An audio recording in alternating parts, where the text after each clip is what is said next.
মানহানির অভিযোগে করা মামলায় সাময়িক বরখাস্ত সহকারী কমিশনার তাপসী তাবাসসুম উর্মির বিরুদ্ধে অভিযোগ গঠন করে বিচার শুরুর আদেশ দিয়েছে আদালত। মঙ্গলবার সকালে ঢাকার মেট্রোপলিটন ম্যাজিস্ট্রেট মোহাম্মদ সেফাতুল্লাহর আদালত এ আদেশ দেয়। এদিন তাপসী তাবাসসুমের পক্ষে মামলায় অব্যাহতি চেয়ে আবেদন করেন তার আইনজীবী, আর অভিযোগ গঠনের পক্ষে শুনানি করেন বাদীপক্ষের আইনজীবী খাদিমুল ইসলাম। শুনানি শেষে আদালত অব্যাহতির আবেদন নাকচ করে অভিযোগ গঠনের আদেশ দেয়।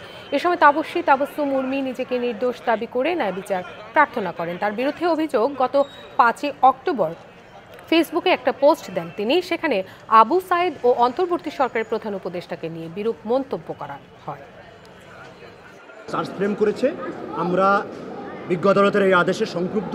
আমরা উচ্চ আদালতে মহামান্য হাইকোর্ট ডিভিশনে থেকে অব্যাহতি পাওয়ার যে করার জন্য কোয়াশমেন্টের যে আবেদন সেটা আমরা করব। শুনানি শেষে বিজ্ঞ আদালত মানহানির অভিযোগে দণ্ডবিধির 500 ধারায় আসামির বিরুদ্ধে চার্জ গঠন করেছেন। এর মাধ্যমে এই মামলায় আনুষ্ঠানিকভাবে তার বিচার শুরু হলো।